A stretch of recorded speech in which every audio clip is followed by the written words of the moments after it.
You are watching the Fat Joe story. Sit back and relax.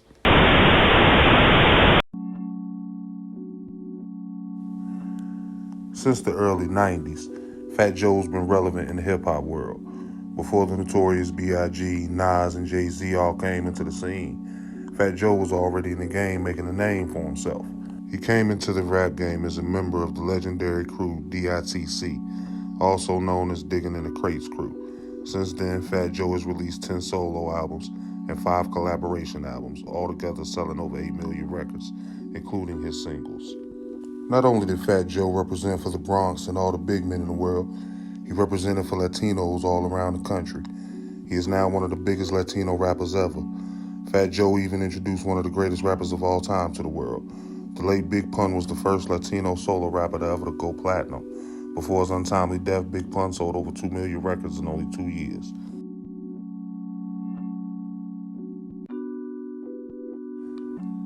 Terror Squad was a strong force in the late 90s. Fat Joe, Big Pun, Tony Sunshine, Triple Six, Prospect, Armageddon, and Cuban Link did it big for the Latinos.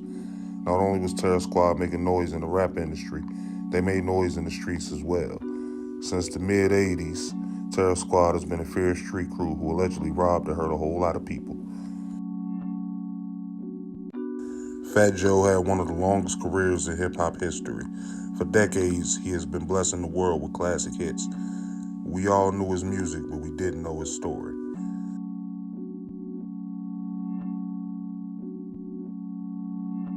This is his story.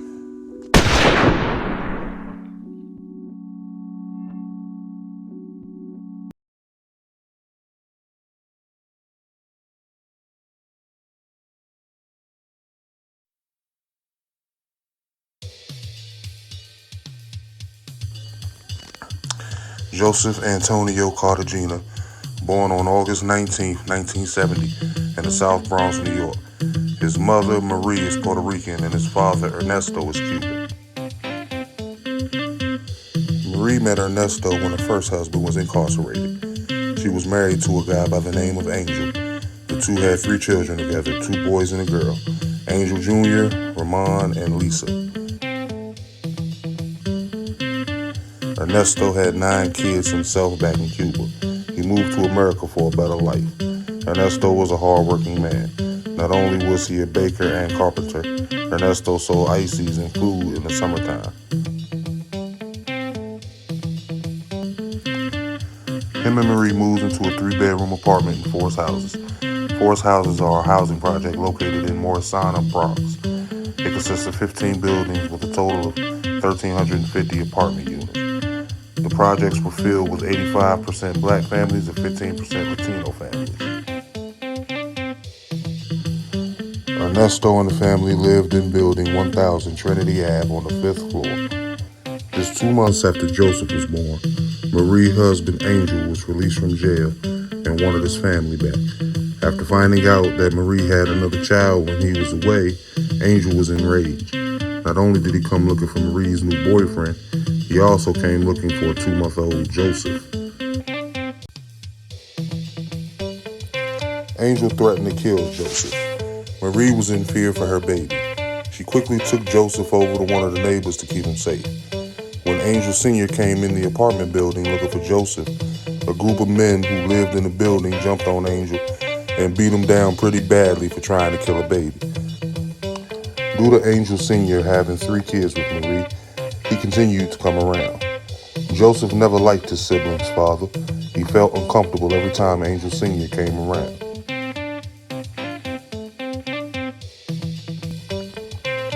Joseph and his siblings all attended the same elementary school. The Cartagenas were known in the neighborhood. They wasn't afraid to fight and they stuck together no matter what. Joseph was a big kid. Although the family was poor, the Cartagenas ate really good. At an early age, Joseph becomes the black sheep of the family. He was known to be a bad kid. He even caught his grandmother's house on fire one time. Joseph stayed getting punished. He spent a lot of time locked in rooms. Growing up in the South Bronx back then was really rough. In 1972, the entire South Bronx neighborhoods were allegedly burned down by greedy landlords and residents for money. 80% of housing was lost to the fires. Over 250,000 people were displaced. The South Bronx was now a dark place. Neighborhoods were now surrounded by burned down houses and buildings. Abandoned houses and buildings, destroyed vehicles, and cracked sidewalks. Many people were now homeless. The South Bronx was no longer a place people wanted to visit. Joseph and the other kids didn't have much to do. For fun, they would flip around on dirty mattresses that someone threw outside. Joseph and his family became good friends with many of the black families in the projects.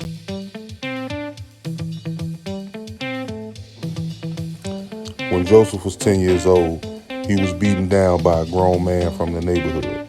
The man accused Joseph of trying to kill his infant daughter by throwing batteries at people from off the roof. Joseph was beaten bloody in front of everyone in the projects.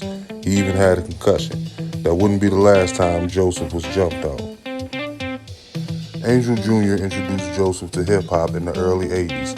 MCs such as Curtis Blow, Treacherous 3, Sugar Hill Gang, and Grandmaster Flash and the Furious 5 were all the faces of hip-hop.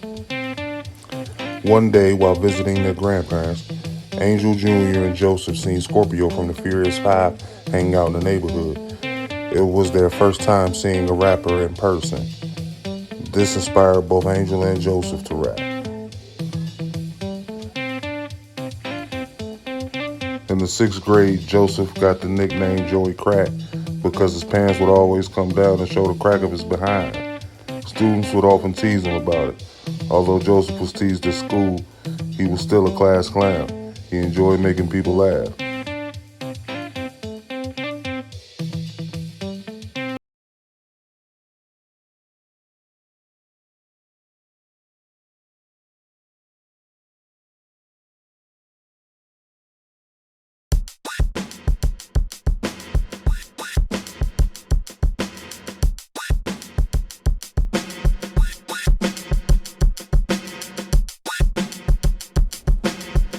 Hip-hop began taking over the streets in the early 80s. Many young blacks and Latinos in New York City became either MCs, B-boys, DJs, or graffiti artists. A guy from Forest Projects by the name of Michael Lawrence Morrow, also known as Phase 2, was one of the first graffiti artists in New York City. The first graffiti artist ever is a guy from Philadelphia by the name of Daryl Cornbread McCray. McCray been tagging walls and buildings in the early 60s. By the early 70s, graffiti was huge on the East Coast. In 1970, the New York Transit Authority spent $250,000 to remove vandalism. By 1973, all 6,802 New York City subways, trains was tagged.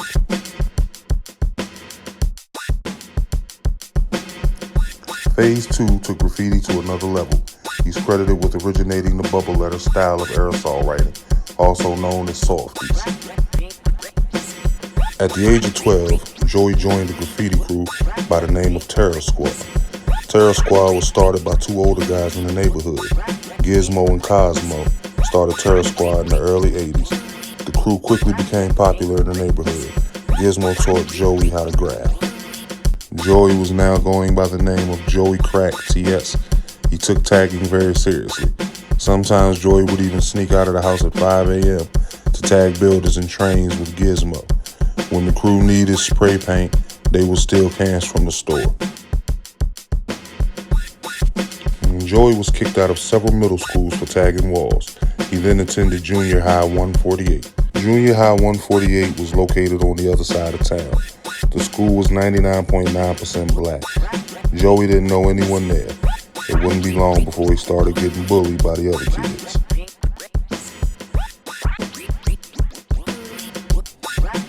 Every day after school, Joey was jumped by 15 to 20 kids. He would often go home with bruises and busted lips. This would go on for 2 whole years. It was a struggle going to school at the time. Joey only had one close friend. According to Joey, him and this kid were like brothers. One day after school, the gang of kids surrounds Joey and his friend. They ask his friend why is he with the Puerto Rican. The friend explains to the kids that Joey is his best friend. The kids give the friend 2 choices, either get beat up with Joey or help them beat up Joey. The friend decides to help beat up Joey. Once again, Joey gets jumped by 15 to 20 kids. At 13-year-old, Joey was heartbroken. Not only was he tired of getting jumped every day, he was betrayed by his best friend. Joey isolated himself in his bedroom and cried the rest of that day. According to Joey, this is when he turned cold. In the mid-'80s, Cosmo and Gizmo were both done with graffiti. They passed Terror Squad down to a young Joey. Joey pretty much turned the crew into a wild street gang. They began robbing people at block parties and park jams. When people refused to give up their goods, they were beaten down badly. Joey used Terror Squad to help him express his anger physically. He enjoyed beating people down. Joey was now attending Morris High School. His best friend was a guy by the name of Anthony Crespo, also known as Tony Montana. Joey and Tony became good friends right before high school. Tony and his family lived upstairs from Joey on the 7th floor. Unlike Joey's, Tony's home was very peaceful. Joey loved staying at Tony's because his father gave him a hard time at home. Not only did Joey always get hit on by his father, but his father would always get drunk and scream at his mother. Joey didn't like being at home. At 14 years old, he moved out and started living in a cheap nearby motel.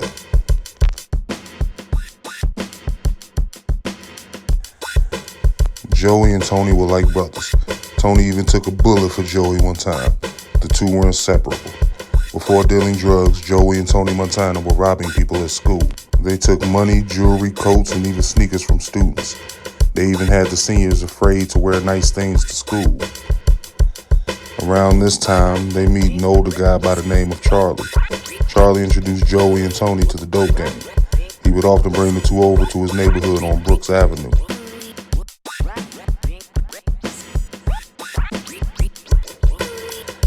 Charlie was a wild 18-year-old. Before becoming a drug dealer, Charlie went around robbing stores and restaurants.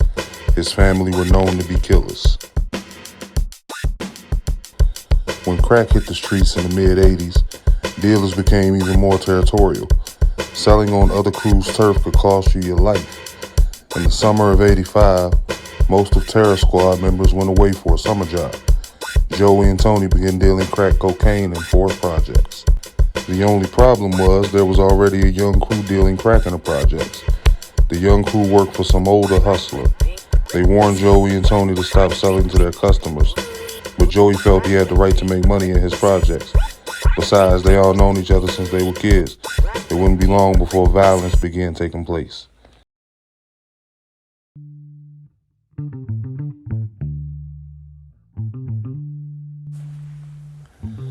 Joey and Tony continued dealing crack in the projects. One day, the crew, along with most of the kids at Feuds projects, attacked Joey and Tony. The two run and fight their way to their building. They make it inside the building and run up to Joey's apartment. From Joey's bedroom window, him and Tony argues with the people outside.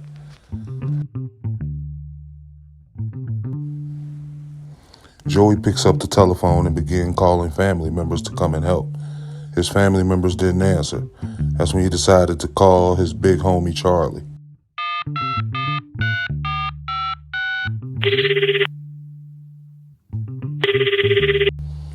Charlie answers the phone and Joe explained to him what just happened. 20 minutes later, Charlie pulls up to the projects and hops out wearing a trench coat and dark shades.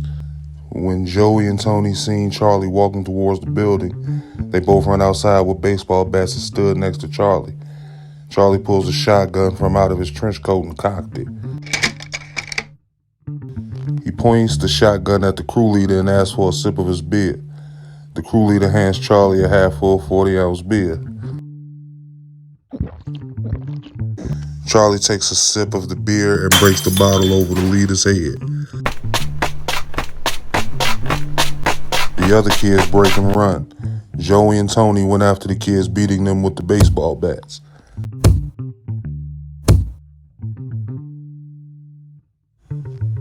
That night, Charlie gives Joey and Tony a .22 caliber handgun to share. Tony took over the gun and quickly became trigger happy, similar to Bishop in the movie Juice. It wouldn't be long before him and Joey became stick-up kids. At age 14, Joey was sticking up number spots with his uncle. According to Joey, he robbed everyone from innocent church people to big-time drug dealers. Joey and Tony both became feared in the neighborhood.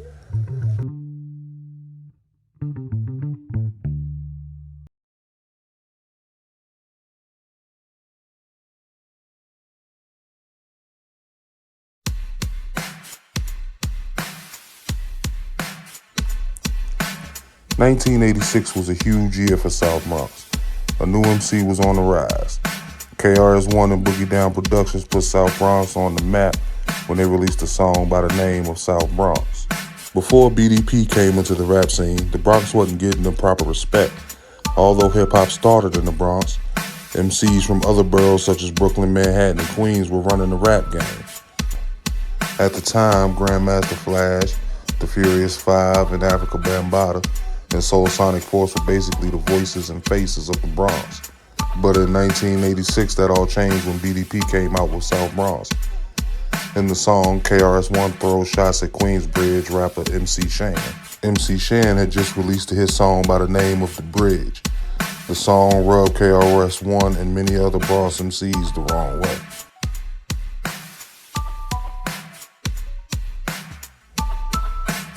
That summer, KRS-One performed South Bronx for the first time in projects in the Bronx. The 16-year-old Joey was in the crowd that day. This is when he decided he was going to be a rapper. Joey continued following the BDP and Juice Crew rap beef. Back then, Joey didn't have time to be a rapper. He was too deep in the trenches. His best friend Tony Montana was now a known shooter, and they were both deep in the drug game. Charlie would eventually go to prison for murder. He was sentenced 20 years at the age of 18. Both Joey and Tony Montana promised him that they would take care of him from the outside. And just like real men, they kept their word. Joey's older brother, Angel Jr., was now the man in South Bronx. After quitting his Wall Street job, Angel Jr. began helping his kingpin best friend run a huge drug organization. The top boss took a liking to Angel. It wasn't long before Angel had his own heroin spot. Angel made Joey second in command. Joey was also the enforcer. Him, along with Terror Squad, took over former kingpins Nicky Barnes and Guy Fisher's old dope spot. The crew ran 10 blocks in the neighborhood. Not only did they have workers out on the street corners, they had workers operating from out of abandoned buildings as well. They would cement the windows and doors so that the cops would have a hard time getting in. The crew was bringing in hundreds of thousands of dollars weekly. Back then, there wasn't many independent dealers. A lot of crews worked for someone who had pull in the streets. Many dealers were even being extorted. Terror Squad didn't have those kind of problems. They were known as a vicious Puerto Rican street group. When people heard the name Terror Squad, they thought of violence. Around this time, Joey was being harassed by a police officer. The officer would often rough Joey up and insult him. According to Joey, this cop hated his guts. Some nights, the cop would even come to Forest Projects with a squad of other cops just to harass Joey. Joey wasn't outside. They shined lights on his apartment window and sold him over the megaphone. They really wanted Joey behind bars.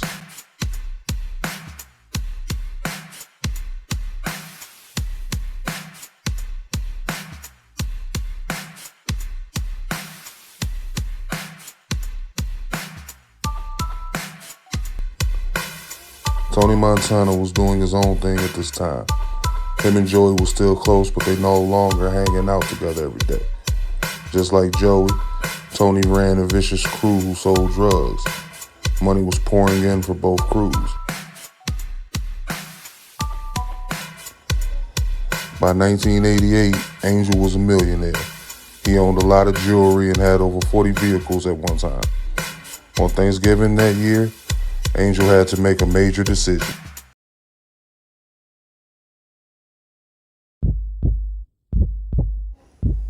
While most families were sitting at dinner tables preparing to feast, the Cartagenas were thinking about where to stash $1 million+ dollars. Angel was ready to move his money out of his parents' apartment. Joey advised Angel to stash his money at a close family member's house. Their other brother, Raymond, wanted to hide the money at his place, but Joey didn't think that was a good idea. Him and Raymond began arguing. Raymond tells Angel don't listen to Joey because he's not their real brother. This breaks Joey's heart. After cussing Raymond out in tears, an angry Joey runs to the kitchen and throws the Thanksgiving turkey on the floor. Joey runs out of the house and gets into his Mustang and drives off. He was planning on crashing his car into a brick wall that's set next to one of his favorite restaurants in the Bronx. As he gets near the restaurant, he slams on the brakes.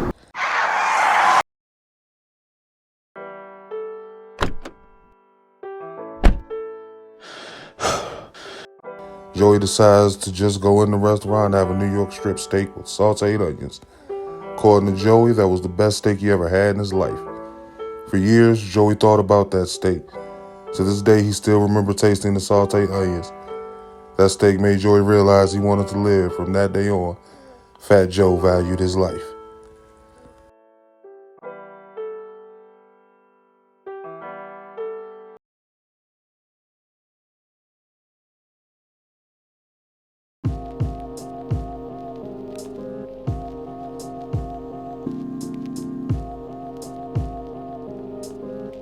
MCs from the neighborhood began pushing Joe to rap. Diamond D, Showbiz, and Lord Finesse all grew up with Joe in the Forest Projects. In 1989, Lord Finesse and DJ Mike Smooth signed a record deal with Wild Pitch and EMI Records. This motivated Joe even more. He began writing rhymes and going to the studio. That same year, he was first featured on 2 tracks on Ultimate Force's debut album, I'm Not Playing. Ultimate Force was a duo consisted of Master Rob and DJ producer Diamond D. The duo had signed a small record deal with Straw City Records in 1988. Although their album wasn't released, it gave Joe a push to keep rapping. He continued perfecting his craft. On February 6, 1990, Lord Finesse and DJ Mike Smooth's debut album, Funky Technician, was released. Many call it one of the best hip-hop albums of all time. Lord Finesse quickly became one of the best MCs in the game. Although Funky Technician didn't sell millions of copies, it made Lord Finesse a household name, and it showed different sides of the Bronx.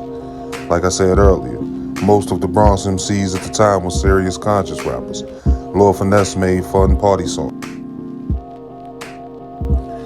Joe was ready to be the next rapper from the Bronx to make it, but it was hard to leave the streets. Him and his brother Angel was still making lots of money dealing drugs.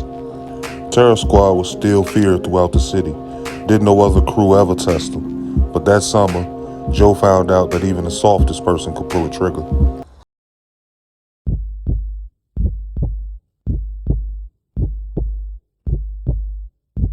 One day, Joe got into it with a guy from his neighborhood over $10. The guy had been owing Joe $10 for weeks. The guy pulls out a gun and pointed it at Joe. Instead of backing down, Joe continued to insult the guy, daring him to pull the trigger. Joe then takes it a step further by breaking a glass bottle on the guy's head, causing him to bleed. As blood poured down the guy's face, he looked at Joe and smiled. He began shooting and Joe took off running. Although Joe was a huge guy, he was always light on his feet. Since a child, he's been athletic. The guy chases Joe down. As Joe runs through the Forest Projects, he catches a bullet in the back and arm. The bullet that hit his back came out of his stomach. Joe didn't stop running. He seen his mother standing outside as he ran through the projects.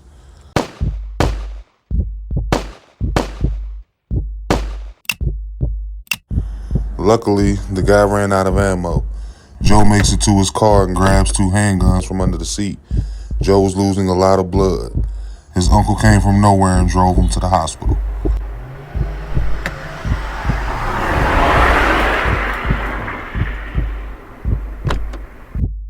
Joe walked into the hospital with no help. Nurses immediately began attending to his wounds.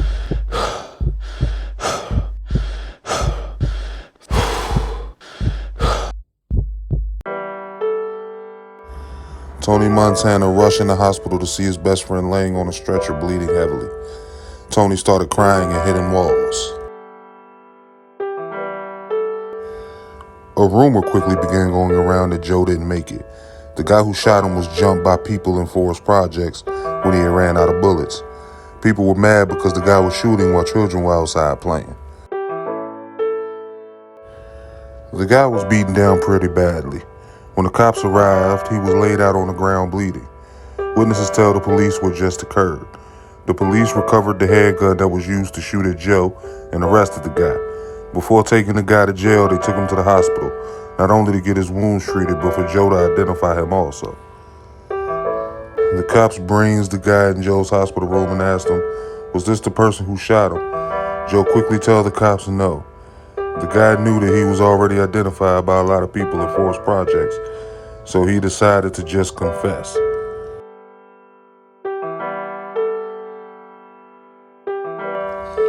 Joe was released from the hospital hours later. He went straight back to the hood to show everyone that he was still alive. Not long after Joe was shot, his best friend, Tony Montana, was shot and killed in front of his home. He was allegedly shot in the chest 8 times inside his vehicle. Tony was known for always wearing a bulletproof vest. According to insiders, a bulletproof vest was found underneath the car seat. Joe was heartbroken. Although him and his brother Angel were still knee-deep in the dope game, Joe was ready to take rap serious, especially after almost going to war with a notorious gangster by the name of George Calderon.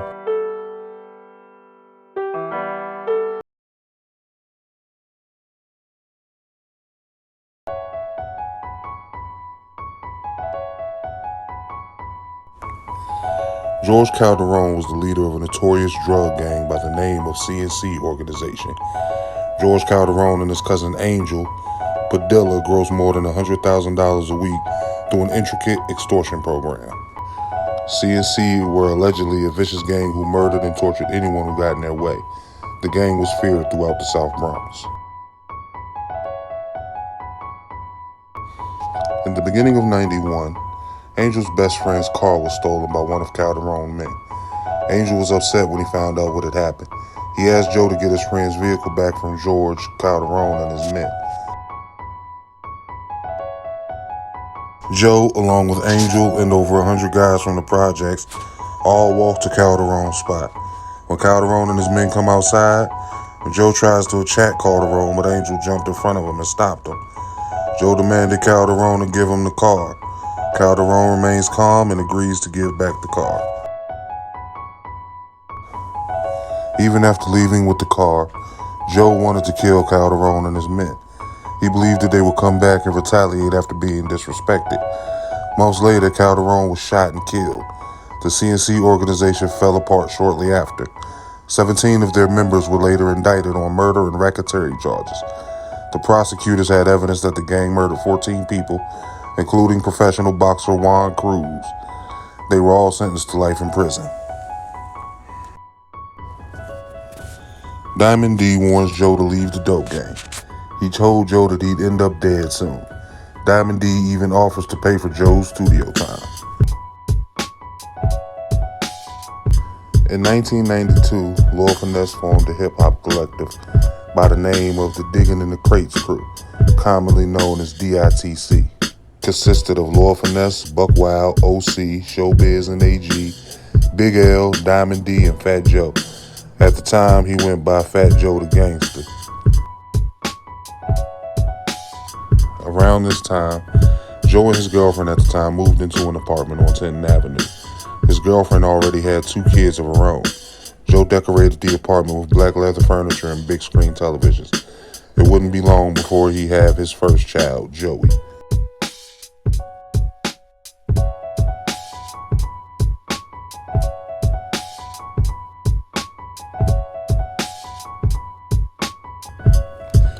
Joey was born with autism. According to Joe, Joey's mother was ashamed and refused to be in his life.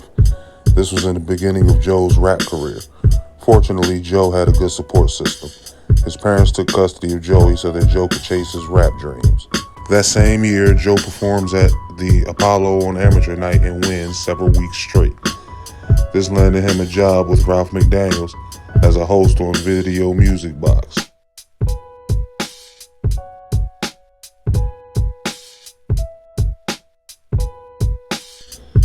Video Music Box was a huge platform for local rappers.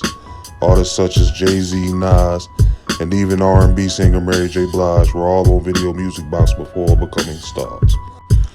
Joe enjoyed interviewing artists on the show. In 1992, he recorded the single Flow Joe. The song was produced by Diamond D. Flow Joe became a local hit and would later land Fat Joe a record deal with Relativity Records.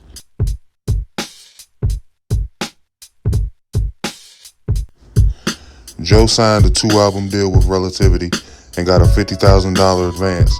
This is when Joe left the dope game. He opened up a shoe store by the name of Fat Joe's Halftime.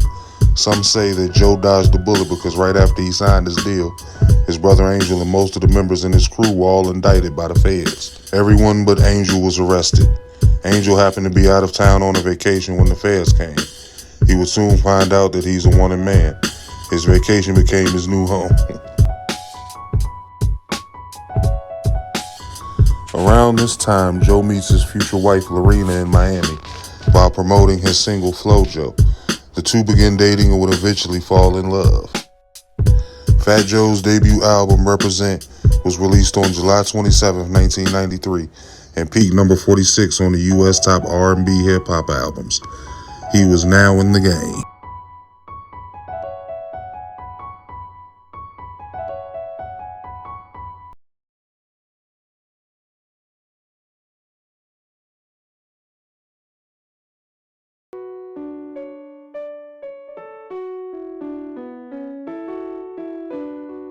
Fat Joe became one of the top rappers in New York City after Represent was released in '93.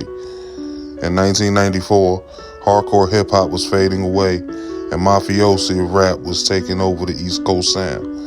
At the time, West Coast gangster rap was running hip-hop. Death Row Records was the biggest rap label in the game. The Notorious B.I.G., Wu-Tang Clan, Nas, and LL Cool J were the biggest rappers on the East Coast.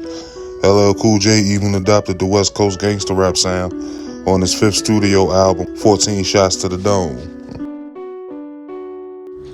After Queensbridge, MC Nas' debut album, Illmatic, was released in April of '94, MCs were forced to step up their lyrics. Even Fat Joe became more lyrical after listening to Illmatic. He was still dealing with a lot of personal issues. His brother Angel was still on the run. Angel was forced to come back to New York City after a close friend of his stole over $1 million from him. Angel no longer had money to stay on the run. He would eventually begin using drugs and was later caught by the feds. On April 15, 1994, Fat Joe was allegedly involved with a murder, according to investigators. Joe's bodyguard at the time, Jose Malero, also known as Sing Sing, allegedly shot and killed a 16-year-old boy by the name of Ernesto Riviera after a fight broke out at a nightclub in the Bronx. Sing Sing was a member of Terror Squad. He was allegedly one of the wildest members. Many say that Sing Sing loved violence. According to investigators, after Sing Sing shot Riviera, he dragged the 16-year-old boy's body to a nearby vacant lot.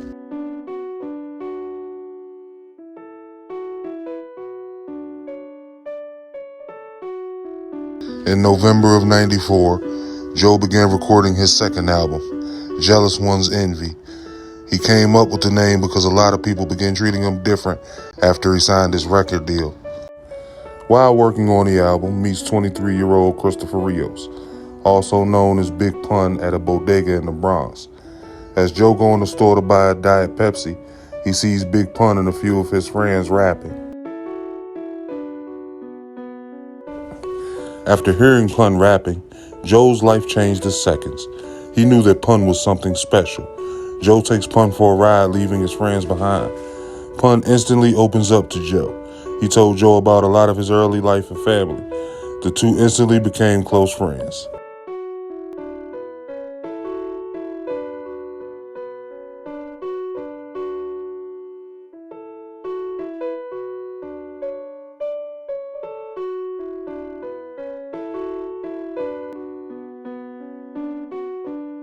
Joe was only interested in Big Pun. Both Cuban Link and Triple Six were later signed to Terror Squad on the strength of Big Pun. Cuban Link and Pun were best friends. Pun and his crew became part of the Terror Squad street crew as well. They all ran around like a wild Puerto Rican gang. More people allegedly began getting cut up, robbed, beat up, and even shot. Many rappers were afraid to even feud with Terror Squad. Jealous One's Envy was released on October 24th, 1995. It was Joe's last album on Relativity. Although it only sold a few 100,000 copies, it was still huge in New York City. The album had guest appearances from KRS-One, Raekwon, and Big Pun, who was known as the Big Punisher at the time. This was in the beginning of the East Coast-West Coast War. After Tupac Shakur was shot and robbed at Quad Studios in November of '94, the Notorious B.I.G. and Puff Daddy were being accused of setting up the robbery. 3 months later, Biggie released a song by the name of Who Shot You, while Tupac was serving time in prison. Many believed that Biggie was sending shots at Pac in the song. On October 31st, 1995, LL Cool J released a song by the name of I Shot You, featuring Keith Murray, Foxy Brown, Prodigy of Mobb Deep, and Fat Joe. The song may also have even fed the East Coast-West Coast hip-hop rivalry.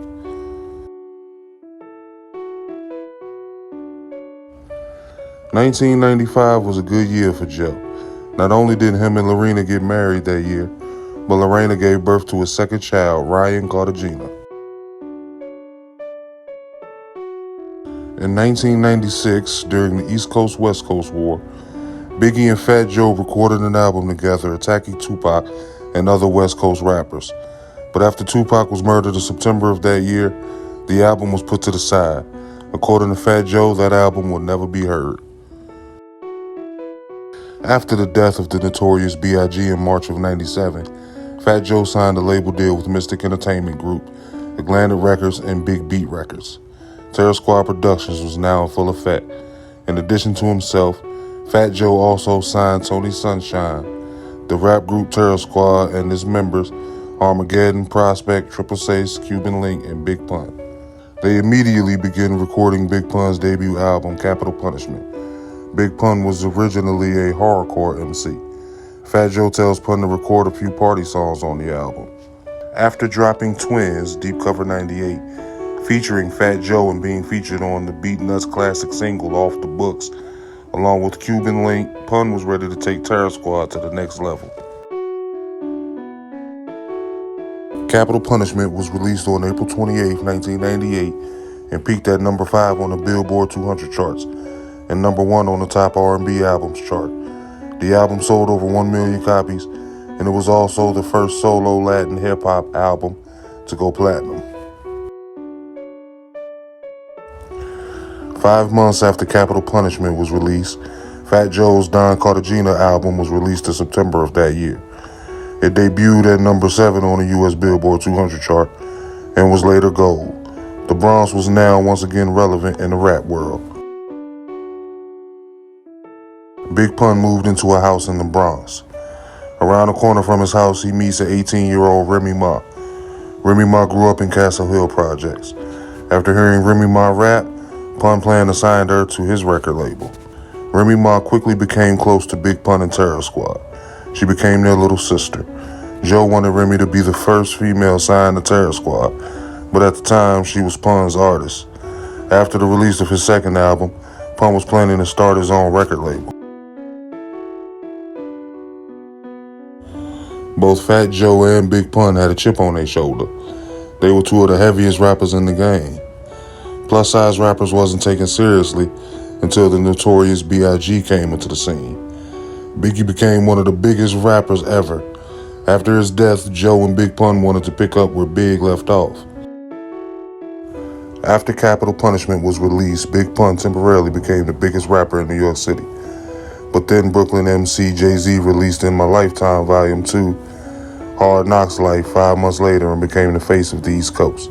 Volume 2 later sold over 6 million copies. Jay-Z was now the biggest rapper in New York.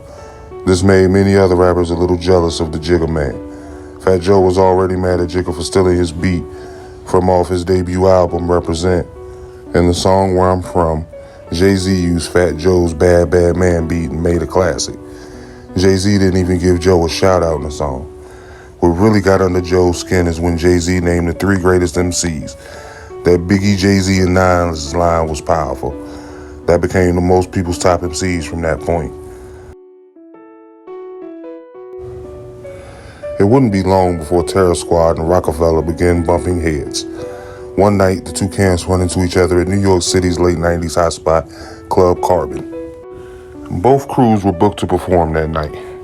When Jay-Z allegedly refused to perform because he wasn't paid enough money, a huge argument took place between the crews. A huge brawl broke out and people were even hit with bottles. Big Pun allegedly chased people around with a Rambo knife. Some even claim that both Jay-Z and Dame and Dash were both hit in the head with bottles. This brawl led to a lot of future sneak dissing between Rockefeller and Terror Squad. Weeks after the brawl, Rockefeller affiliate Sauce Money released Middle Finger U on the DJ Who Kid underground mixtape. Middle Finger U was allegedly a Terror Squad diss record. According to DJ Who Kid, Pun even abducted him for releasing the song on one of his mixtapes. The feud between Terror Squad and Rockefeller continued. One time, Fat Joe and Big Pun had allegedly chased Jay-Z around at a hotel in Chicago. On September 21st, 1999, Terror Squad the album was released. There weren't any singles released from the album, and it did really poor in sales. Around this time, Big Pun began dealing with health issues due to his weight.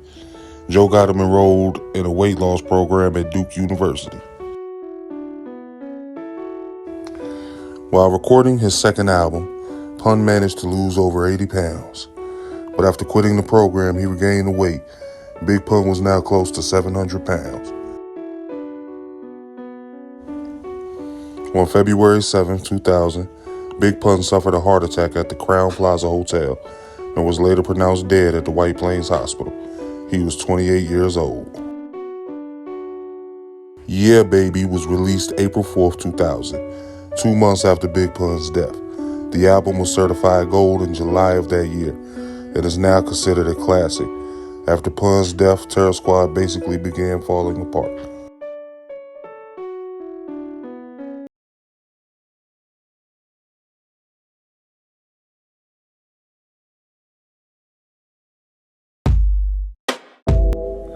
After the death of Big Pun, Joe became really depressed. His sister and grandfather both died shortly after Pun. Joe was in a dark place. He couldn't even finish recording his fourth studio album, Jealous Ones Still Envy. Terror Squad Productions wasn't the same after Pun died. Cuban Link was supposed to be up next. His debut album, 24K, was already completed, but for some reason, Joe didn't want to continue doing business with Cuban Link. The two would eventually part ways. Days later, Cuban Link and Fat Joe run into each other at Angie Martinez's album release party in the Bronx. After performing, Fat Joe attacks Cuban Link. While Joe and Cuban Link were fighting, one of Fat Joe's men allegedly cut Cuban Link across the face with a box cutter. After getting cut, he was thrown out of the nightclub. According to Cuban Link, he wanted to kill Fat Joe. But after seeing Joe walking out of the nightclub looking sad, he decided not to. Remy Ma pulled up to the nightclub and see Cuban Link down on his knees bleeding. She drove him to the hospital. Many rumors about Cuban Link began circulating after he was cut on the face. One of the rumors is that he slept with Big Pun's wife, Lisa.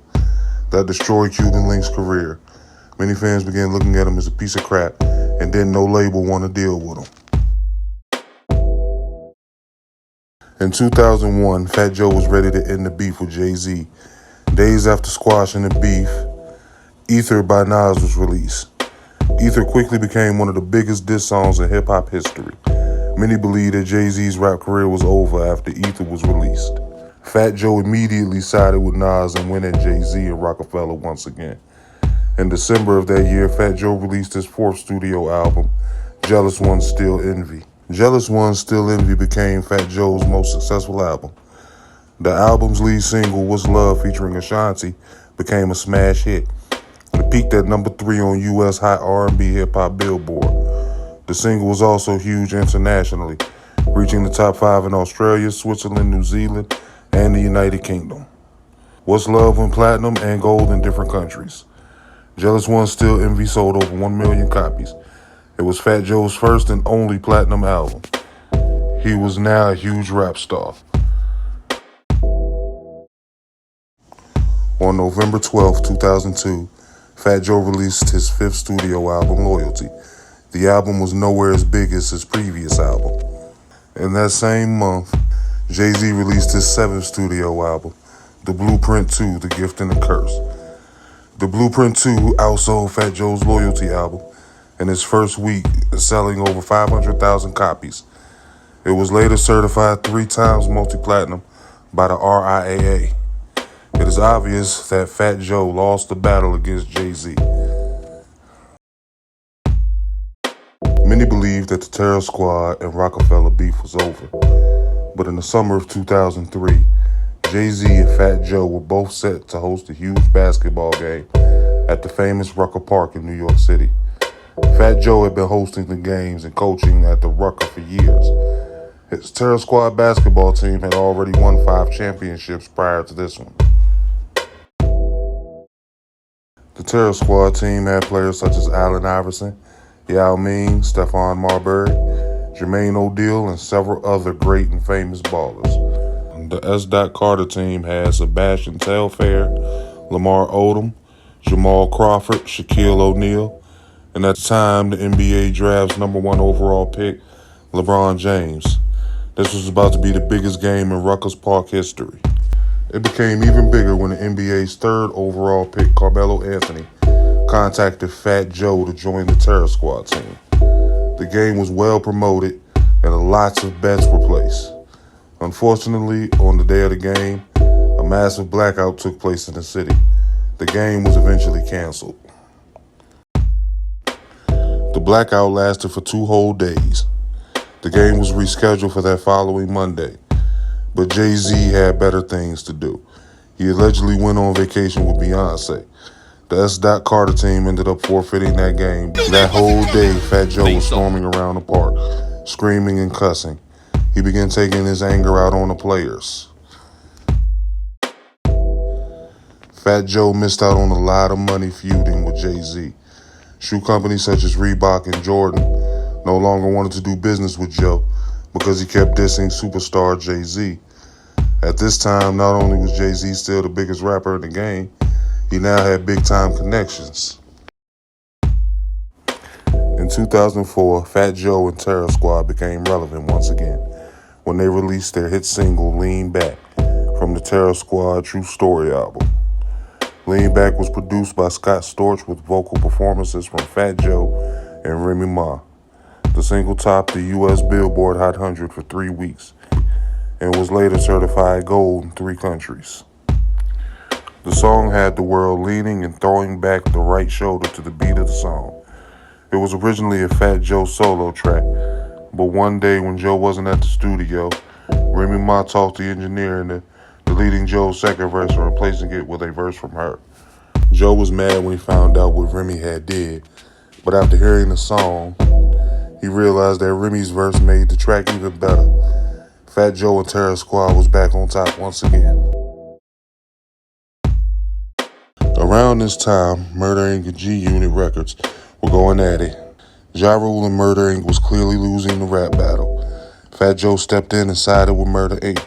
This caused beef between Terror Squad and G-Unit. Fat Joe became one of 50 Cent's targets. On September 17, 2004, Fat Joe's alleged bodyguard, Sensei, was arrested for the April 15, 1994 murder of the 16-year-old Ernesto Rivera. Fat Joe was named as a witness because he was allegedly seen standing next to Sensei when he fired the shots that killed Rivera. Around this time, Joe's good friend Charlie was released from prison after serving 17 years. Joe took care of Charlie and his family this whole bit. When Charlie came home, Joe bought him a house, a car, and gave him a top position in Terror Squad. It wouldn't be long before Charlie jumped back into the streets. He allegedly began dealing and using drugs. This caused Fat Joe to cut his ties with Charlie.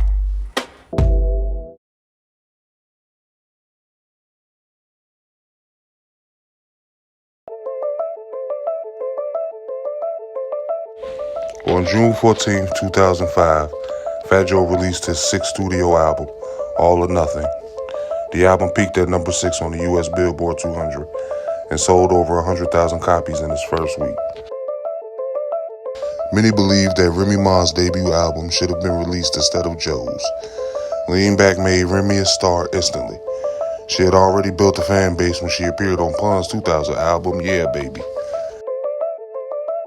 Unfortunately, Remy Ma's debut album, There's Something About Remy, based on a true story, wasn't released until February of 2006. By that time, the Lean Back boost was already gone, and the album, 3 singles, Whatever, Conceited, and Feel So Good didn't top any charts. There's Something About Remy, based on a true story, barely sold 30,000 copies in its first week. The album was a complete failure. Remy Ma blamed it all on Joe and later parted ways with Terror Squad. She even attempted to sign to Fat Joe's longtime rival Jay-Z's label, Rockefeller Records. During all this, Joe's wife Lorena gives birth to their daughter, Azariah. Joe now has 3 kids, Joey, Ryan, and Azariah.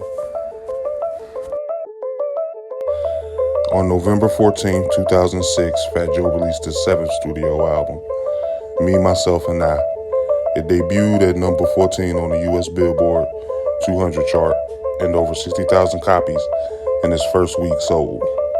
The album's only single, Make It Rain, featuring Lil Wayne, peaked at number 13 on the Billboard Hot 100 chart.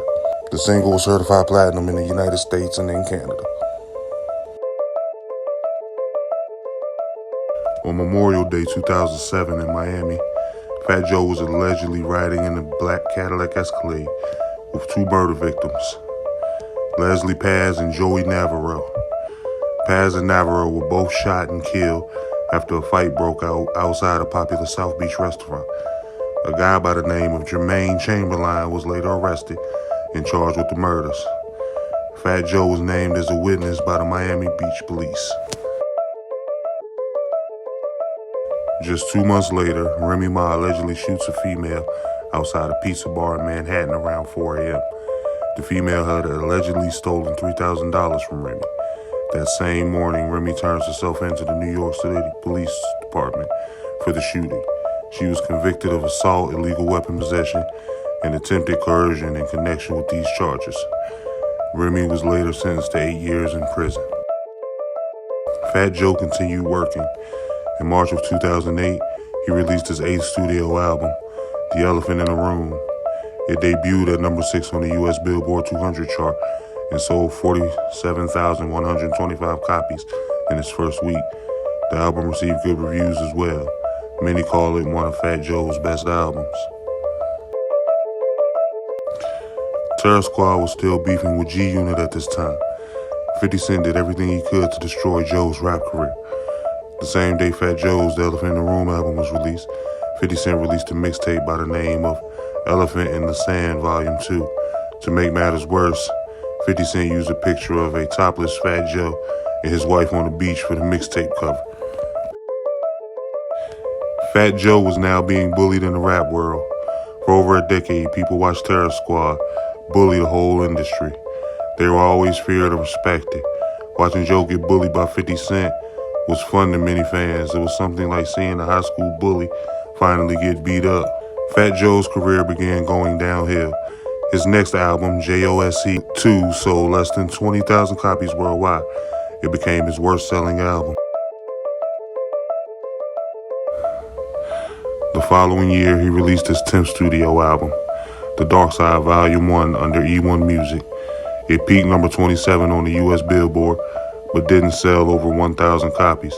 Many believed that Fat Joe's career was over. In 2011, Joe loses almost 90 pounds after following a low-carb approach and not eating certain carbohydrates such as white bread, white rice, and white pasta. Joe began living a healthy lifestyle. Many say that Joe began cheating on Lorena more after the weight loss.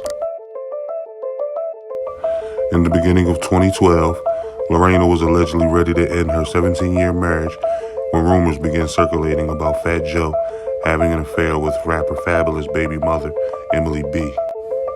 But the Cartagenas managed to resolve the issue between them, and Lorena decided not to divorce her husband after all. The Terror Squad and G-Unit beef was finally ended in 2012, a BET tribute to Chris Lighty. 50 Cent was tired of beefing with Fat Joe and Terror Squad. Luckily, no one was killed during their 8-year beef. In December of 2012, Fat Joe pleaded guilty to tax evasion and was later sentenced to 4 months in federal prison. According to Fat Joe, he was scammed by his former accountant. He began serving his time on August 26, 2013 at the federal detention center in Miami. The prison warden tried to send Joe to PC, but Joe refused to go.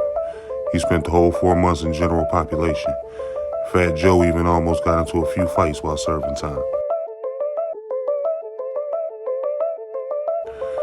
On November 28th of that year, Fat Joe was released from prison. He came home to more bad news. Not only was his money getting low, but he learned that his close friend Macho had been stealing money from him for a long time.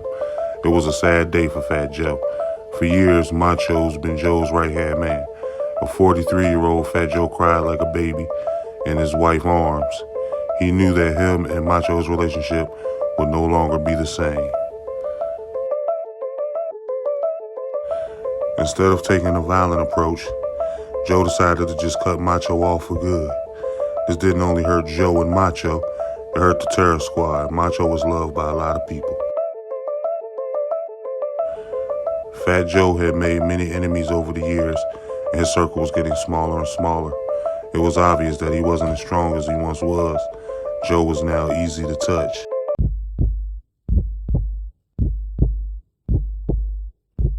One day after doing the Hot 97 morning show, Joe's old friend Charlie was standing outside waiting for him. According to Joe, Charlie was about to kill him in front of the radio station for basically nothing. After looking Joe in the eye, Charlie walked off heartbroken. He obviously felt bad for attempting to murder his close friend. This was the last time Joe seen Charlie. Around this time, Remy Ma was about to be released from prison soon. She contacted Joe and apologized for everything she did. Joe quickly accepted her apology and the two stayed in touch. On August 1st, 2014, Remy Ma was released from prison. She was now married to Brooklyn MC Papoose. The two got married back in 2008 while Remy was in prison. On October 31st, 2014, she released the mixtape I'm Around, and on April 28th, 2015, she released Remy on the Rocks. Remy and Joe both were ready to make a comeback. In 2016, the two collaborated with French Montana and recorded the hit single All the Way Up. The single became both Fat Joe's and Remy Ma's biggest hit. It peaked at number 27 on the U.S. Billboard Hot 100 and was later certified triple platinum in the United States, certified platinum in France, and certified gold in Denmark, Italy, and the United Kingdom. Fat Joe even asked his longtime rival Jay-Z to hop on the remix. Hearing Jay-Z and Fat Joe on the same track together was huge for hip-hop. The two would eventually become good friends and do business together. All the Way Up was nominated for 2 Grammys, for Best Rap Performance and Best Rap Song, but the awards ended up going to Chance the Rapper and Drake.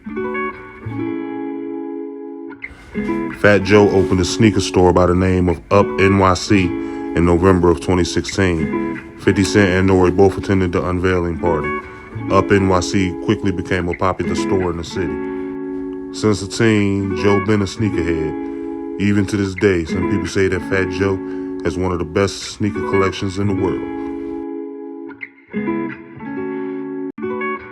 On February 17, 2017, Fat Joe and Remy Ma released collaborative album Plata o Plomo under R&G and Empire.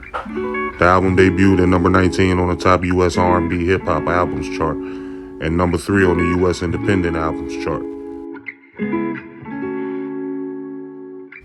In 2019, Fat Joe and producer Dre recorded an album together. In December of that year, Family Ties was released under R&G, and Empire, the album received good reviews, but wasn't promoted properly due to the pandemic that took place just a few months later.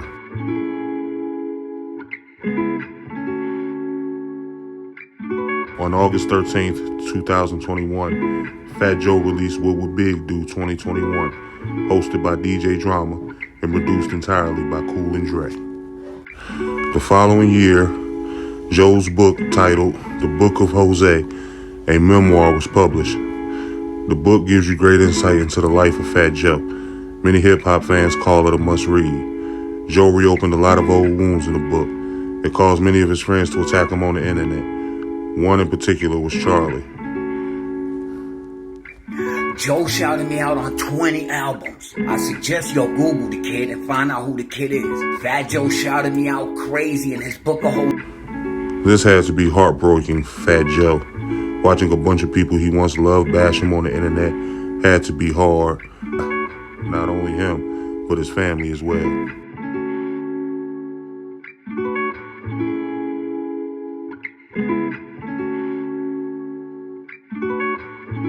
In November of 2023, Fat Joe's childhood friend and Terror Squad member, Raul Kandi, passed away at the age of 52. This was another sad day for Joe. Raul had been around since the beginning. His funeral was held at a cemetery in Coral Gables, Florida. Fat Joe and DJ Khaled both attended the funeral.